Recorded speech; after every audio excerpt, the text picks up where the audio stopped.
chegou a hora. Começamos 2023 tendo impactado mais de 28 milhões de alunos em todo o Brasil. Porém, nossa conversa não é sobre falar o que fizemos. Nossa conversa é sobre o futuro e sobre o que você fará dele. Não é hora de promessas ou resoluções. É hora de você definir o que você quer ser em 2023. Nós do QC olhamos para 2023 como o ano da conquista. O ano em que você inicia a sua carreira pública. O seu ano. E para te apoiar, o QC evoluiu. Trouxemos um time de estrelas para te ajudar a conquistar o seu sonho em 2023. Agora, o QC conta com os melhores professores do mercado. Professores que ocupam os maiores cargos públicos no Brasil. Professores que vão te ensinar a como se preparar e passar. Afinal, para estar com os melhores, é preciso aprender com eles. Juntamos aula, conteúdo, tecnologia e uma metodologia única no mercado de concursos. Afinal, educação e tecnologia andam lado a lado quando o assunto é aprovação. Tenha acesso a mapas mentais, videoaulas, aulas em PDF, aulas em áudio e questões comentadas e atualizadas.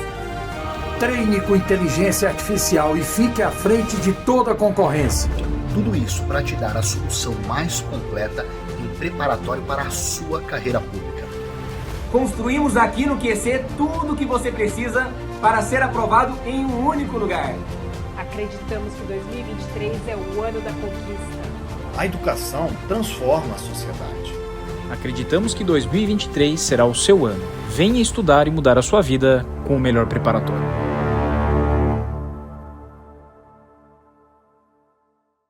Olá pessoal, tudo bem? Seja muito bem-vindo, muito bem-vinda à nossa aula de atualização jurisprudencial da LIA, a Lei de Improbidade Administrativa.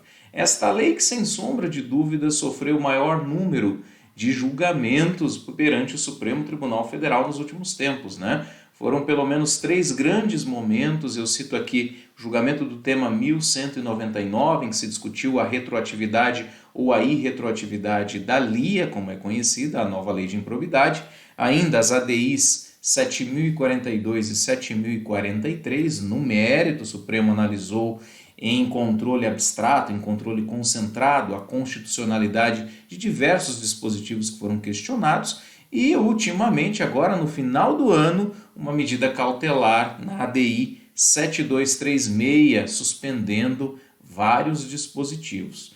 Essa é também uma matéria que vem sendo cobrada com bastante intensidade pelas bancas. Só em 2022 nós tivemos mais de 136 questões. Foi esse número que eu consegui coletar da nossa base de questões, ali por volta de 136, se eu não estou equivocado. Portanto, há muito material para você estudar, mas cuidado, não basta estudar de qualquer jeito, você tem que estudar pelo texto compilado, que é o texto atualizado da lei, a partir das bases oficiais. Eu indico aqui o site do Planalto, que é muito confiável, tem o site do Senado também, mas fazendo uma leitura de acordo com os julgamentos do Supremo Tribunal Federal, tá bem? Porque as bancas tendem a cobrar essas mudanças, principalmente se a banca for CESP, SEBRASP, que adora jurisprudência, não é mesmo? Então nós vamos tratar de todas essas alterações e eu tenho aqui também um presente para você, caso você queira estudar a jurisprudência em teses do STJ e ter todo esse material compilado dos artigos atualizados. O professor tem um e-book que é totalmente gratuito, e eu disponibilizo lá na minha rede social, no Instagram, @prof_Ferdinando Escreminha. É só você entrar lá, mandar um direct: professor, eu sou seu aluno, sou sua aluna do que concursos, vi a sua aula e gostaria do e-book. Manda para mim, meu e-mail é esse. O professor vai pegar, vai colocar lá no e-mail e encaminhar imediatamente, tá bom?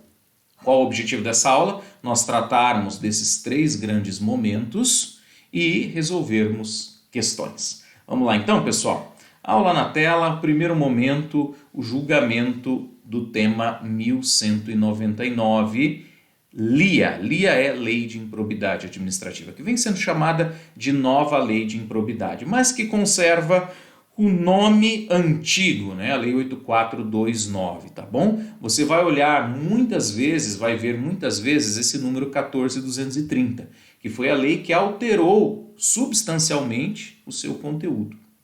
Então, é nova lei, não é nova lei de improbidade, o número dela continua o antigo, mas as transformações, as modificações, o conteúdo veio por meio dessa lei 14.230, que foi analisada pelo Supremo Tribunal Federal e ainda será objeto de grandes discussões. É sobre isso que nós vamos nos debruçar, tá bom? Mas se alguém perguntar, é nova lei de improbidade? O número da lei é o antigo, o conteúdo esse é todo novo, tá bom? Então vamos tratar desses elementos do tema 1199. Como eu tenho alunos de variados níveis, de variados graus de conhecimento, então o professor vai se pautar pela didática, tá bem? Que me perdoem aqui os alunos mais preparados, os doutos, os doutores, as doutoras, mas eu preciso explicar o básico porque essa aula ela alcança um universo muito grande de alunos. Então, portanto, o professor vai explicar de uma forma mais fácil, mais acessível. Quando precisar aprofundar, eu aprofundo, mas de uma forma bem objetiva e clara, tá bom? Para que qualquer pessoa, mesmo que não seja do direito, consiga entender. Combinado? Então vamos lá. Número 1 aqui, tema 1199, diz o seguinte: é necessária a comprovação de responsabilidade subjetiva, ou seja, o Supremo vem e fala, é preciso a intenção de cometer o ato ímprobo. A lei de improbidade ela não vem para pegar os incompetentes, ela vem para pegar os desonestos, os corruptos, aqueles que querem dilapidar o patrimônio público, que querem se enriquecer às custas dos cofres públicos, ou uma palavra que você pode encontrar do erário. O que é o erário? São os cofres públicos, né? A pessoa que quer se valer do cargo ou da posição para se beneficiar em detrimento do patrimônio que é de todos nós, né? Da coisa pública, desse patrimônio que todos devemos zelar, não é verdade? E que nos pertence por direito, ok? Então, vem o Supremo e diz, a responsabilidade é subjetiva, é preciso demonstrar o dolo. O que é o dolo? É a vontade livre e consciente de praticar a conduta que sabe ser equivocada, que sabe ser errada, né? Então o dolo no homicídio é a vontade de matar, é o animus necandi, né? O dolo na improbidade é aquela vontade de se enriquecer ilicitamente, de causar um dano ao erário ou de violar princípios. Lembrando que na improbidade nós temos 3 grandes categorias, 3 grandes colunas, né? 3 caixinhas de atos de improbidade, que estão lá nos artigos 9º, no 10 e no 11. Nessa ordem de gravidade, tá? Artigo 9º são os mais graves, enriquecimento ilícito. Artigo 10, coluna do meio, intermediária, dano ao erário. E artigo 11, as mais leves, que são violações de princípios. E em todas essas categorias, vem o Supremo e diz, exige-se o dolo, tá bom? Exige-se o dolo, a lei já foi modificada para isso, né? Não basta a culpa, é necessário demonstrar o dolo, a vontade livre e consciente, né? E por dolo, não basta a mera voluntariedade, não é porque a pessoa fez alguma coisa que necessariamente ela teve intenção. Não é verdade? Quantas vezes nós nos desculpamos com as pessoas? Olha, desculpa, né? Tirar a culpa. Então, não basta a mera voluntariedade. É preciso demonstrar a presença do dolo. Parece uma coisa simples, mas isso cai nos concursos e o pessoal erra. Né? O pessoal erra. Caiu recentemente já em concursos deste ano de 2023, eu não diria, mas 2022 com certeza eu me lembro de questões. Fiz várias questões de concursos, resolvi várias questões, fiz quizzes e o pessoal erra, é impressionante, né? Não, gente, não tem culpa mais, agora é dolo. Mas tem um detalhe, professor, e aqueles processos antigos, né, que já foram julgados e que condenaram alguém por culpa, porque lá atrás podia, né? Só com a modificação da lei de improbidade é que está restrita a improbidade ao dolo, mas antigamente, na redação anterior, também poderia haver condenação por culpa. E essas condenações transitadas em julgado, como é que fica? Bom, aí é o item 2. Nós temos um conflito aqui de valores, né? Nós temos um conflito entre a modificação da lei e a eficácia da coisa julgada. E o que é a coisa julgada? É essa qualidade que emerge do comando da decisão de que não cabe mais recurso.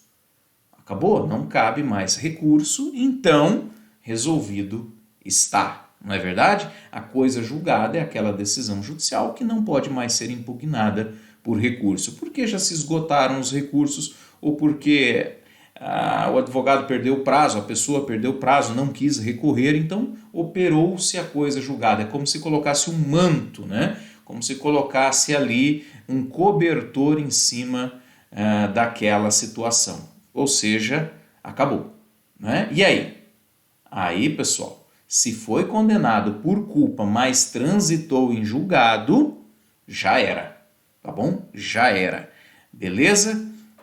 Prevalece a coisa julgada. Então, professor, se alguém foi condenado por culpa, por ato de improbidade culposo, e não recorreu, e aí não pode fazer mais nada? Não, não pode fazer mais nada, porque nesse caso nós temos a coisa julgada. Tá bom? Se não recorreu ou se perdeu o recurso, tchau, como fala aqui no Sul, um abraço pro gaiteiro, tchau pra nona, chora e paga. Tá bom? Entendemos então? Item 1, precisa do dolo. Item 2, culpa já transitada em julgado, chora que não dá para fazer mais nada. Beleza? Vai ter que cumprir a pena. 3, a nova lei aplica-se aos atos culposos que não transitaram em julgado. É exatamente o que eu disse, só que é o contrário agora. Agora não tem trânsito em julgado. E o processo é por culpa. E aí, o processo vai ser arquivado? Vai. Claro, no caso concreto, o juiz vai analisar se tem algum elemento de dolo. Mas se for só culpa mesmo e o processo está correndo, então o processo vai ser arquivado. Acabou, já era, né? A pessoa se livrou dessa. Tá bom? Então, para a gente resumir, item 1, precisa de dolo. 2, se foi condenado por culpa e transitou em julgado, vai ter que pagar. 3, se está respondendo por culpa, o processo vai ser arquivado. E 4, quanto à prescrição, esse regime prescricional não retroage. O regime prescricional é irretroativo, tá bom? É só daqui para frente, tá bom? É só da Lei 14.230 para frente, beleza? Então, as questões de prescrição é só da Lei 14.230 que modificou a LIA para frente, eficácia prospectiva. Daqui para frente, ele não retroage, tá bom? O que é a prescrição? Prescrição é a perda do direito do Estado de punir alguém pela prática do ato de improbidade, pela prática do ato ímprobo, como você pode também encontrar nos seus livros, nas questões. Tá certo, gente? O que é a improbidade? É uma imoralidade qualificada, né? Qualificada pelo enriquecimento ilícito, qualificada pelo dano ao erário, qualificada pela violação de princípios. Tá bom? A Lei 14.230, que modificou a LIA, trouxe um novo regime prescricional, trouxe uma nova forma de calcular a prescrição. Essa nova forma de calcular a prescrição, seja pela prescrição geral, seja pela prescrição intercorrente, ela retroage, professor? Não, não. O novo regime prescricional é irretroativo, ele não volta, ele não olha para trás, ele só olha para frente, ele não retroage. Beleza, pessoal? Tranquilos? Isso no tema 1199. Olha aqui uma questão como caiu no INSS, né? A respeito dos serviços públicos, do controle da responsabilização da administração, da improbidade do processo administrativo. Julgue o próximo item. A voluntariedade do agente é suficiente para caracterizar a conduta ilícita como crime de improbidade administrativa? Em outras palavras, basta a voluntariedade do agente? Você lembra que nós comentamos agora há pouco sobre isso? Que eu falava, olha, não basta a mera voluntariedade, é preciso demonstrar o elemento subjetivo, a vontade, a intenção, é preciso demonstrar o Dolo, é preciso demonstrar o dolo. Portanto, essa pergunta que diz que a voluntariedade é suficiente está errada, né, pessoal? Gabarito aí errado. Tá aí na tela para você, portanto, resposta errada, ok? Mais uma perguntinha, agora mudamos a banca. Técnico da Fundação Carlos Chagas, a banca, e técnico do TRT 2022. Então ele traz vários marcos e aí ele pergunta em quais deles a prescrição interrompe-se, né? E aí isso exige a leitura da lei seca. O que é a lei seca, professor? A lei seca é o texto da lei mesmo, conforme a gente encontra, sem nenhum comentário, né? Sem nenhuma doutrina, é a lei pela lei. Você vai lá, abre o site do Planalto, clica na lei ou dá um browser ali, né? Usa o Google, qual for o seu browser. Quando abre, você tem a lei seca, tá certo? E essa lei seca traz a base do estudo. O estudo começa pela análise da lei seca. Então eu tenho aí ajuizamento da ação, publicação da sentença condenatória, publicação de decisão ou acórdão do TJ ou TRF que confirma a condenação ou reforma a improcedência e assim sucessivamente nas instâncias superiores. Quais delas, né, quais desses momentos nós temos a interrupção da prescrição? Bom, pessoal, quando ajuiza a ação de improbidade, quando vai lá o Ministério Público ou a Fazenda Pública e protocolam a ação, ajuizam a ação, propõem a ação, prescrição ela é interrompida. Interrompida é um stop. Ela zera e começa a contar dali de novo do zero, tá? Só que pela metade. O prazo é 8, deu esse primeiro marco, aí a partir daí passa a ser 4 anos. E daí para frente do ajuizamento, só interrompe quando condena. Só interrompe quando condena. Beleza? Então, item 2, pela publicação da sentença condenatória. Ok, o 2 está certo. 3, pela decisão ou acórdão que confirma a condenação, então está condenando, ou que reforma a improcedência.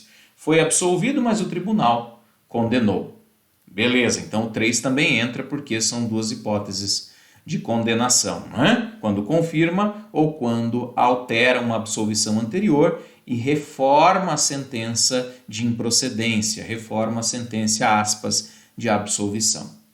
E o item 4 e 5 fala exatamente desses mesmos fatores, porém no STJ e no STF. Então eles também interrompem a prescrição. E aí esse é um enunciado que exige, além de conhecimento, coragem do candidato. Coragem para falar, todos esses estão corretos, né, professor? Às vezes as bancas brincam com esse emocional. Vamos ver se sabe mesmo? Vamos ver se estudou? Coloco todas corretas, ou então o contrário, todas erradas. E exige esse domínio das emoções, esse controle, essa segurança do candidato para falar, não, eu sei que todos esses casos interrompem a prescrição, porque todos eles estão tratando, depois do item 1, que é o ajuizamento, de hipóteses condenatórias. Portanto, a correta aí é a letra C de carro, letra C. Em negrito para você, a alternativa correta, 1, 2, 3, 4 e 5, que equivale a todas corretas, letra C. Tudo bem? Vamos então para o segundo momento, que é o julgamento das ADIs 7042 e 7043, também julgamento recente, final de 2022, tá bom? Ali, quando eu falo final, estou falando no segundo semestre já, tá certo? Nessa parte final, o Supremo analisa as ADIs 7042 e 7043 e as julga parcialmente procedentes. Nós vamos tratar agora das consequências dessa inconstitucionalidade parcial. Então vamos lá, o primeiro ponto, restabelece a legitimidade ativa, ou seja, a legitimidade para propor ação entre o Ministério Público e as pessoas jurídicas interessadas. Por quê, pessoal? Porque na redação original, o legislador falou, não, só quem pode propor ação é o Ministério Público. Mas e o município, o estado, a pessoa jurídica prejudicada? Não, esses não. Esses não, etc. e tal. Isso foi o legislador. O legislador na mudança da lei, durante as discussões políticas, os legisladores falavam que a ação de improbidade muitas vezes era usada como perseguição política e tal. Isso não vem ao caso aqui, né? Nós estamos na academia, nós estamos falando dos aspectos técnicos. Essa foi uma discussão política no cenário legislativo e o Supremo não gostou dessa mudança. O Supremo falou: isso é inconstitucional, isso não pode limitar ao Ministério Público a propositura da ação de improbidade e da celebração dos acordos de não persecução civil. As pessoas jurídicas interessadas também podem não apenas propor a ação, mas também celebrar acordos de não persecução civil. Então, não fica a brincadeira só com o Ministério Público. Isso ofende a Constituição, isso ofende o parágrafo 4º do artigo 37 da Constituição Federal, que trata da tutela da probidade administrativa, tá bom? Isso é um preceito constitucional, a tutela da probidade, a tutela da honestidade administrativa, que o Brasil deve respeitar não somente por conta desse dispositivo constitucional, não somente pelo princípio da moralidade, mas também porque o Brasil é signatário de vários tratados internacionais, tratados e convenções internacionais que o obrigam, né, a cuidar do seu patrimônio, que o obrigam a tutelar a probidade administrativa, ou, em outras palavras, que obrigam o país a combater a corrupção. Dentre elas, a Convenção de Mérida, no México, né? Por isso que não se trata só de uma questão constitucional, mas também de um ponto, de uma matéria convencional. Convencional diz respeito à convenção internacional. Tá bom? O Brasil é signatário, o Brasil tem que cumprir essa convenção que ele assinou e por meio da qual ele se obriga a combater a corrupção. Então, deixar só com o Ministério Público enfraquece esse combate à Constituição, esse combate à corrupção, enfraquece esse combate à corrupção e, portanto, esse dispositivo não vai ficar, tá bom? Logo, foi declarada a inconstitucionalidade parcial, mas sem redução de texto. Não houve modificação no texto, por isso que é importante você ler a lei seca depois de assistir a essa aula. Você vai lembrar, onde está escrito aqui Ministério Público, eu tenho que ler Ministério Público mais pessoa jurídica interessada. Ministério Público mais pessoa jurídica interessada. Tá vendo que hoje, se você for estudar a matéria só pela lei seca, você vai aprender errado. Porque a declaração de inconstitucionalidade, além de parcial, não reduziu o texto. O texto está lá. Mas você precisa entender que foi dada uma interpretação por meio do Supremo a esses dispositivos e que agora tanto o MP, tanto o Ministério Público, como as pessoas jurídicas interessadas podem propor a ação e celebrar acordos de não persecução civil. Tá bom? B. Foi declarada a inconstitucionalidade parcial, agora sim com redução de texto, dizendo o Supremo que não existe obrigatoriedade de defesa judicial do agente público que seguiu um parecer da Procuradoria, um parecer do advogado da União, um parecer que o orientou a seguir determinada conduta. Porque o que acontece, pessoal? Na redação original, o gestor estava protegido. O gestor que seguisse o parecer, se ele fosse acusado depois de improbidade, a representação jurídica dele, o órgão de representação, a Procuradoria, o órgão de advocacia pública, teria que defendê-lo. O Supremo vem e fala, não é obrigatória essa defesa judicial do prefeito, do vereador, de quem praticou o ato. Não é obrigatória a defesa com advogados públicos desse agente. É possível, diferente de obrigatório, possível. Então, na verdade, é possibilidade e não obrigatoriedade. O termo obrigatoriedade é substituído pelo termo possibilidade. É possível que os órgãos de advocacia pública realizem a representação judicial, do agente público que seguiu o parecer. Tá bem? Claro, para isso é preciso uma lei específica. O que é uma lei específica? É uma lei que trata de um assunto só, de quórum ordinário, mas que trata de um só assunto. Então, professor, nesse slide, o que mudou aí? Vamos lá, no item A, que o Ministério Público continua propondo, mas não sozinho. As pessoas jurídicas interessadas também podem propor a ação e celebrarem acordos de não persecução civil. E no item B, que onde fala de obrigatoriedade da defesa judicial, nós temos que ler como possibilidade de defesa judicial pelos advogados públicos, né, de quem seguiu o parecer que os advogados fizeram, nos termos de lei específica. Beleza? Nos termos de lei específica. Teve mais aqui, né? Agora, alguns pontos. E vamos lá para a letra C. Declarou o Supremo, nas ADIs 7042 e 7043, a inconstitucionalidade do artigo 3º da Lei 14.230, que falava que o Ministério Público teria um prazo para manifestar interesse em prosseguir as ações que tinham sido propostas pela Fazenda Pública.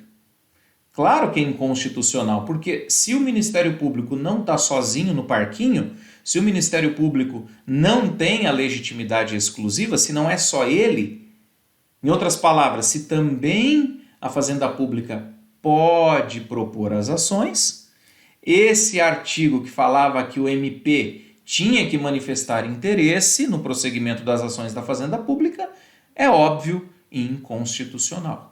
Né? É inconstitucional o artigo que mandava o Ministério Público se manifestar se ia continuar ou não mantendo essas ações que foram propostas por outras pessoas jurídicas de direito público, pela Fazenda Pública. Beleza? E aí, pessoal, uma coisa é decorrência da outra, né? Uma coisa é decorrência da outra. Se não é o MP sozinho, é claro que ele não tem que ficar manifestando interesse em ações dos outros. Ele cuida das ações dele e a Fazenda Pública cuida das ações dela. Exatamente isso. Tá bom? E por conseguinte, esse rito processual, o caminho processual, né, as etapas processuais que a Lei 14.230 trouxe, são constitucionais, então existem lá um caminho que o processo deve percorrer. Isso é muito importante para você que vai fazer concurso de técnico e de analista. Tem as etapas do processo. Essas etapas são válidas, são constitucionais, e ainda, né, o artigo 17, parágrafo 14, que manda intimar a pessoa jurídica interessada a intervir no processo se ela quiser. Então, o que é isso? Letra A aqui desse slide. Vamos imaginar que o Ministério Público entra com uma ação de improbidade contra o prefeito, vereadores, comissão de licitação. Aí vem o que está entre parênteses ali em negrito. Sem prejuízo da citação dos réus, os réus vão ser citados. Quem são os réus? O prefeito, o vereador, a comissão de licitação. A pessoa jurídica interessada, quem é? O município, né? Ela é a pessoa jurídica, prefeito é pessoa física, pessoa natural, os vereadores também são pessoas físicas, pessoas naturais. Então, além deles, a pessoa jurídica interessada, que é o município, vai ser intimado para, querendo, intervir no processo. Esse dispositivo foi declarado válido, foi declarado constitucional. E o terceiro momento que nós chegamos agora diz respeito a uma medida cautelar deferida ou prolatada na ADI 7236 do final do ano, de 27 de dezembro de 2022. Então, é uma medida cautelar, ela vai ser submetida ao plenário, ela foi deferida, né, ela foi prolatada pelo ministro Alexandre de Moraes, monocraticamente, significa sozinho, ele deu a canetada e agora vai levar essa decisão aos pares. Ele vai levar essa decisão ao plenário para que o plenário delibere. Olha, vamos manter a decisão do ministro Alexandre de Moraes ou não? Isso vai ser uma discussão que o plenário do Supremo Tribunal Federal irá fazer. Tá bem? Nessa decisão, nessa medida cautelar, o ministro Alexandre de Moraes suspende a eficácia em 6 dispositivos aqui. E nós vamos tratar desses 6 dispositivos agora. Primeiro, o artigo 1º, parágrafo 8º da LIA, que afasta a improbidade nos casos em que a conduta questionada se basear em entendimento controvertido dos tribunais.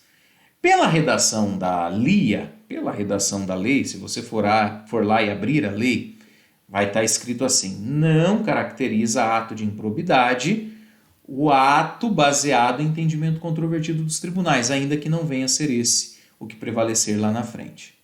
Pensa o seguinte, né? Está lá o agente público e ele tem que tomar uma decisão.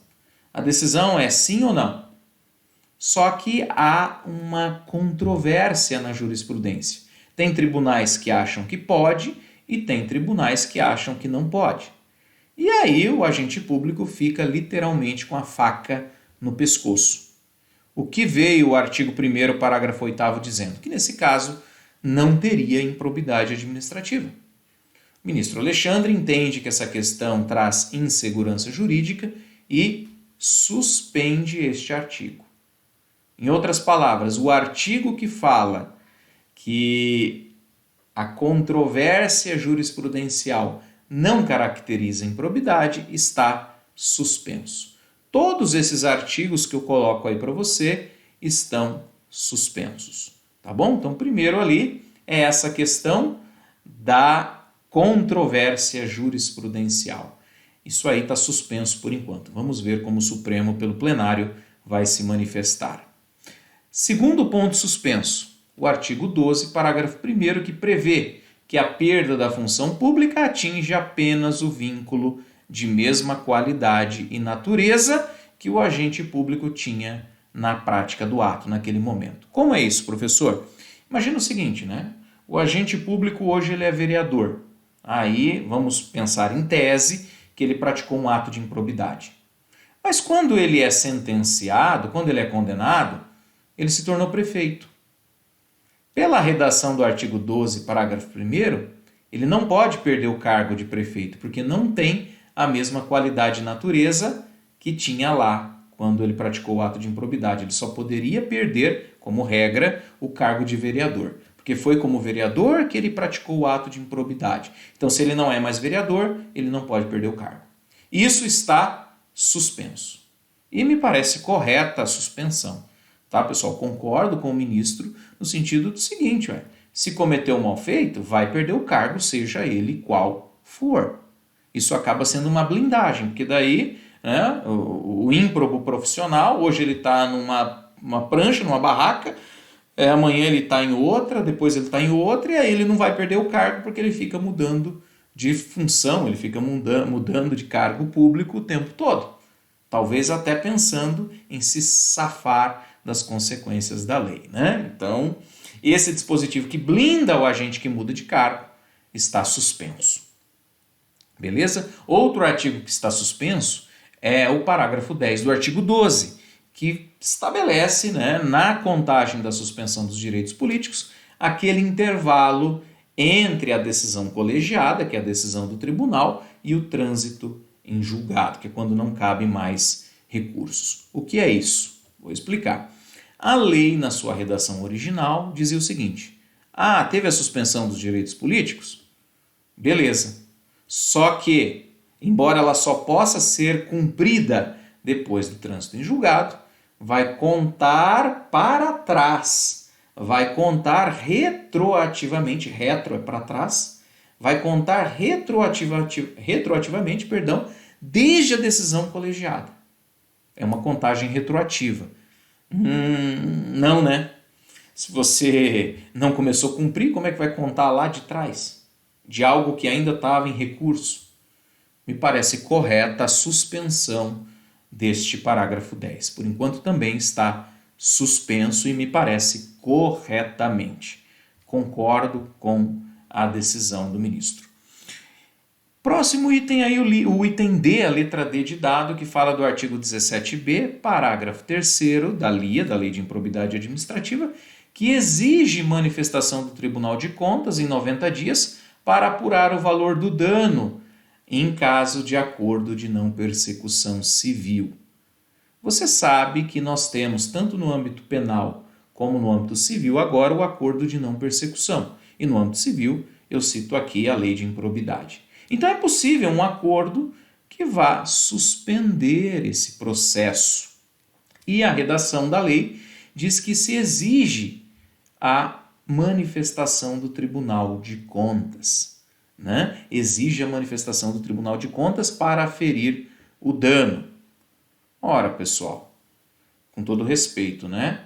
O Ministério Público não fica vinculado, nem a pessoa jurídica interessada, não ficam vinculados à manifestação do Tribunal de Contas. O que a lei trouxe aí foi uma condição de procedibilidade, foi um novo requisito dentro do ANPC, dentro do Acordo de Não Persecução Civil.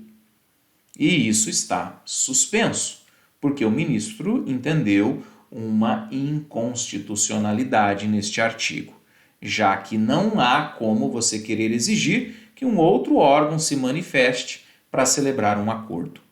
Tudo bem? Me parece também correta a decisão do ministro nesse ponto. Eu mostro para você a lei, né, e trago aqui o artigo 17b, que fala: o Ministério Público poderá. O que você tem que se atentar aqui? Ah, professor, que não é só o Ministério Público, mas também a Fazenda Pública, a pessoa jurídica interessada. Show, é isso. Não há legitimidade exclusiva, nem para a ação, nem para a propositura, para a celebração do ANPC, nem para a propuração, nem para celebrar o acordo.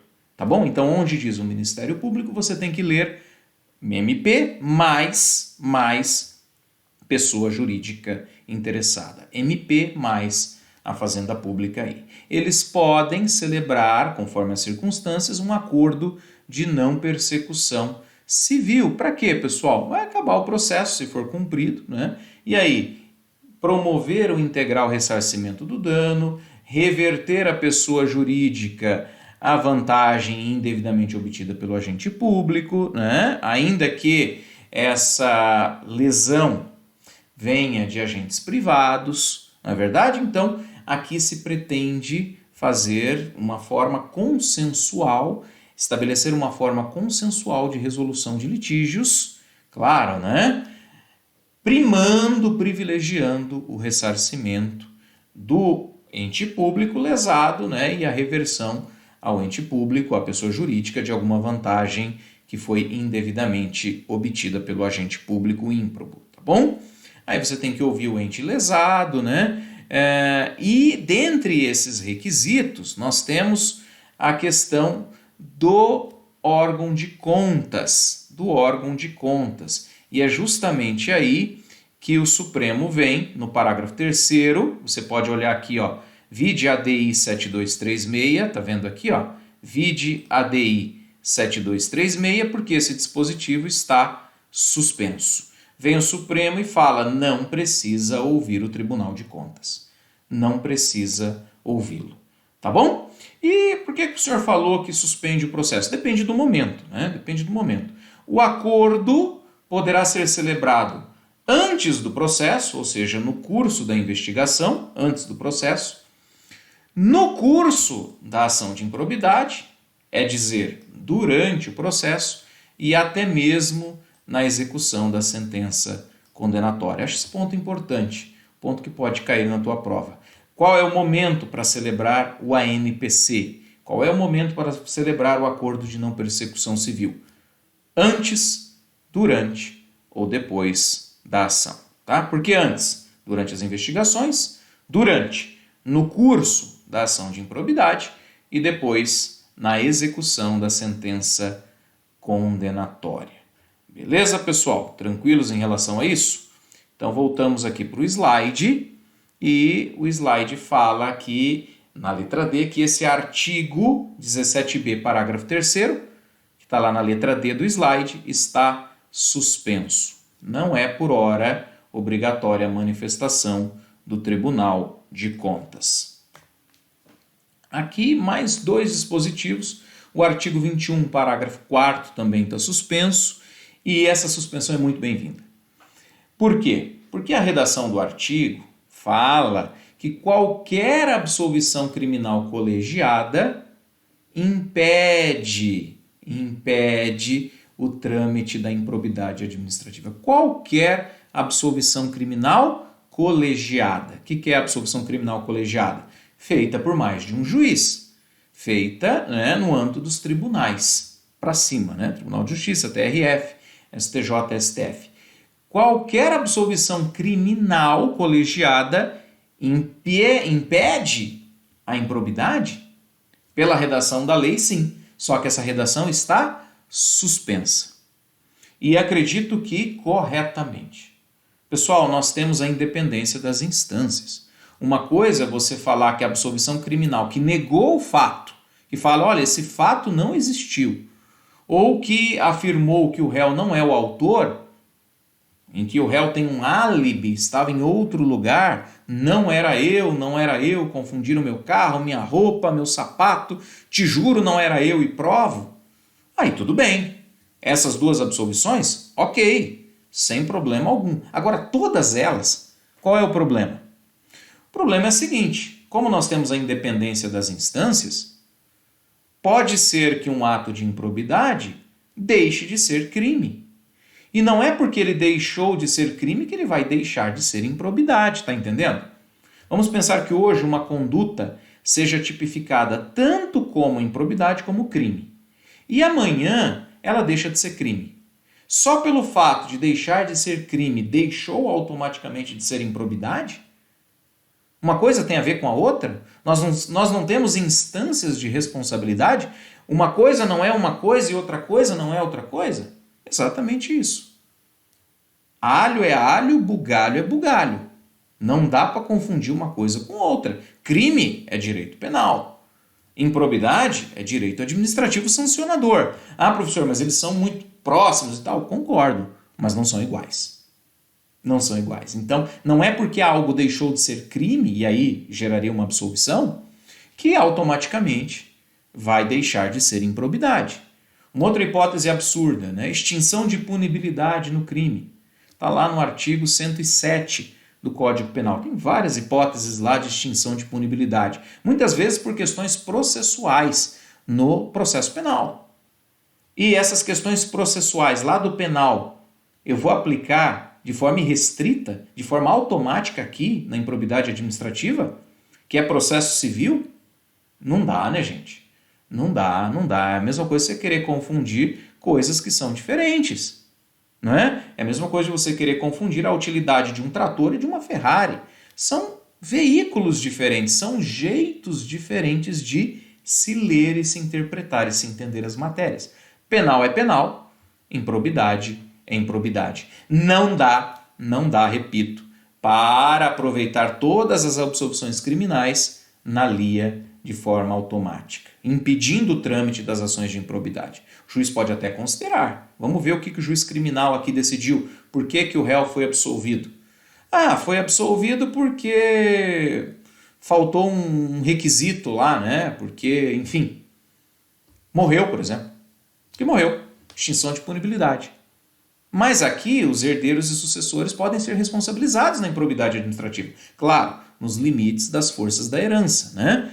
De acordo com a herança que receberam, eles podem ser responsabilizados. Não pessoalmente, mas em relação ao patrimônio.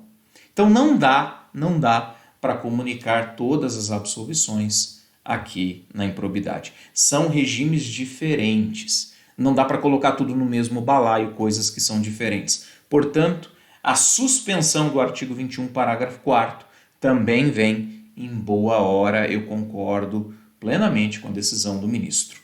Tá bom? E o último item, que era a blindagem aos partidos políticos, né?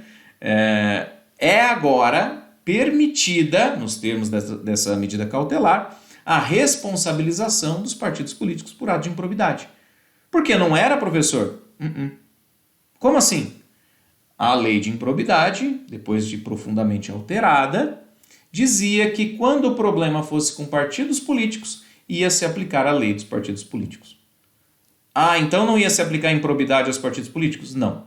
E o que veio o ministro Alexandre e fez? Suspendeu o artigo 23C, dando interpretação conforme para permitir, para autorizar a lei de improbidade, a sua incidência, a sua aplicação também aos partidos políticos. Beleza, pessoal? Esses são os pontos da ADI 7236. Ainda é uma medida cautelar. Nós precisamos ver como o plenário vai se manifestar, mas por hora é isso que está valendo. Esses são os artigos suspensos. Tá bom? Pode cair na tua prova? Pode. Pode cair justamente isso. Na ADI 7236 foram suspensos os seguintes dispositivos. E aí você precisa saber quais são. Beleza? Então vamos aqui resolver algumas questões. Olha aqui, ó, questões de 2022. Tá bom? De acordo com a nova redação da Lei de Improbidade, em tese, a conduta de nomear dolosamente, com finalidade ilícita, o cônjuge, o companheiro ou parente em linha reta, colateral por afinidade, até o 3º grau, inclusive da autoridade nomeante ou de servidor da mesma pessoa jurídica. Nós estamos tratando aí do que, pessoal? Do nepotismo. O nepotismo que surgiu através de uma leitura dos princípios, que é matéria sumulada e é súmula vinculante, agora está na lei de improbidade como uma das formas de violação de princípios, como uma forma de improbidade que atenta contra os princípios da administração pública. Portanto, aí, para você lembrar, a correta é a letra A.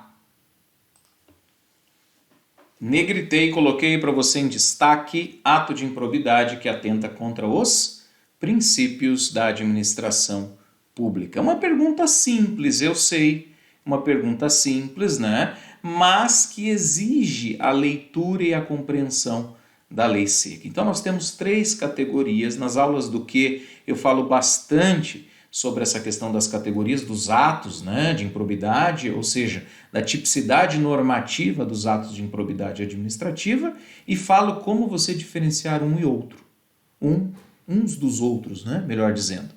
Como identificar. Então, a violação a princípios, ela é tipicidade fechada, tem lá aquelas hipóteses e acabou, tá bom? Ela é tipicidade fechada.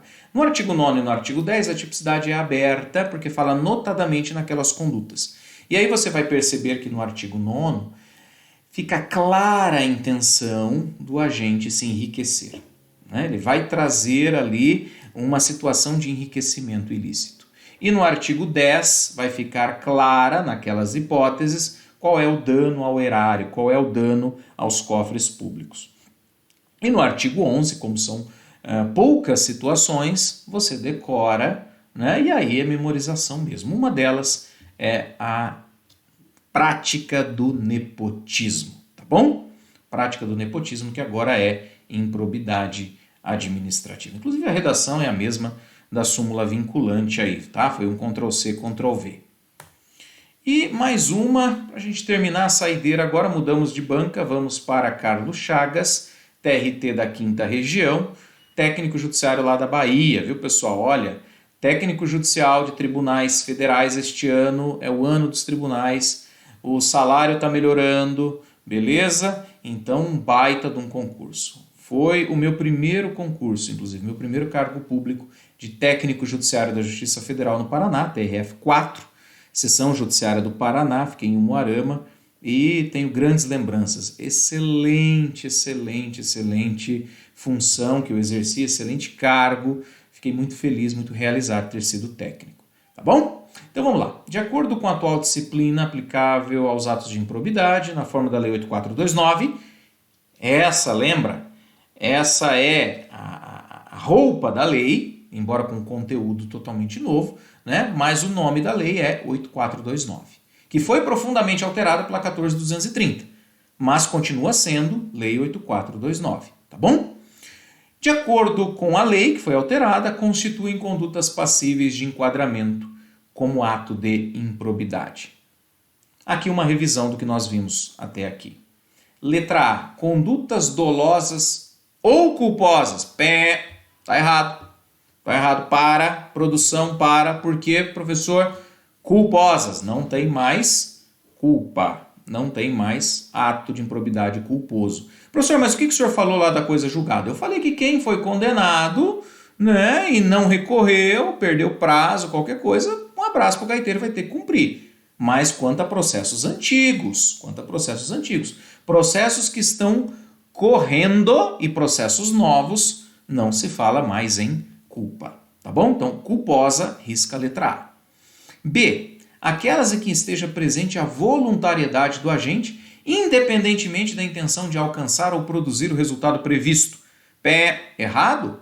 Porque não basta, não é suficiente a mera voluntariedade do agente. É preciso demonstrar o dolo. Isso, é preciso demonstrar o dolo, tá bom? Então nós temos a correta, né? A letra C. Apenas condutas tipificadas no referido diploma, na lei, que contém como elemento subjetivo dolo. E dolo é a vontade consciente de alcançar o resultado ilícito correspondente. Portanto, aqui a correta é a letra C. Seguimos. Letra D. Apenas as que ensejam enriquecimento ilícito? O apenas aí está errado. Afastadas condutas culposas ou dolosas, segundo erro. Dolo não está afastado somente a culpa. Beleza? Dolo não. Então, apenas e afastado dolo são os dois erros aí que eu vejo no enunciado. Letra D, duplamente equivocada. E letra E, qual que é o erro? Atos dolosos praticados exclusivamente por agentes públicos. O problema está na palavra exclusivamente. Observe que a banca não vai falar apenas, não vai falar somente, ela usa outros adjetivos. Ela colocou aí a palavra exclusivamente. Exclusivamente por agentes públicos? Não, particulares também, né, que induzam ou concorram dolosamente para a prática do ato ímprobo. Os particulares também podem responder por improbidade quando concorrerem, né, quando induzirem ou concorrerem dolosamente para a prática do ato de improbidade. Esse tema, essa questão caiu na prova de juiz de Santa Catarina em 2022. Eu chamo a atenção aqui para o artigo 3º da Lei de Improbidade. Artigo 3º, que fala o seguinte: as disposições desta lei são aplicáveis. As disposições desta lei são aplicáveis no que couber àquele que, mesmo não sendo agente público, e aqui os verbos induza ou concorra dolosamente para a prática do ato de improbidade. Letra da lei. Letra da lei não tem segredo. Então, mesmo não sendo agente público particular, sim, ele pode praticar um ato de improbidade, desde que a conduta dele seja dolosa e por induzir ou concorrer, tá bom? Induzir, criar a ideia, concorrer, hashtag tamo junto. Se hashtag tamo junto na improbidade, é claro que vai responder. Né, pessoal? Então é letra da lei aí. Professor, e o estagiário? Pode. O estagiário também pode praticar ato de improbidade. Beleza, pessoal? Com isso, nós terminamos esta aula. Eu espero que você tenha gostado. Nós trabalhamos todos esses temas jurisprudenciais. Eu expliquei todos os artigos que foram suspensos por decisão monocrática, por medida cautelar na ADI 7236, agora recente, 27 de dezembro de 2022, falamos do tema 1199 e das ADI 7042 e 7043. Quer saber mais sobre isso? Vai lá na rede social do prof, @prof_Ferdinando Escremin, pede o e-book, vamos estudar juntos, né? Vamos aprender todos os detalhes dessa lei e decorando a lei você vai gabaritar a sua prova. Tá bom, pessoal? Olha, um beijo no coração, fiquem com Deus. Até a próxima.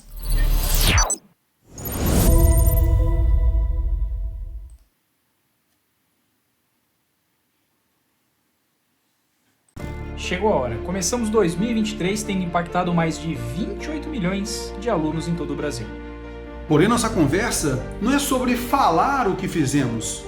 Nossa conversa é sobre o futuro e sobre o que você fará dele. Não é hora de promessas ou resoluções. É hora de você definir o que você quer ser em 2023.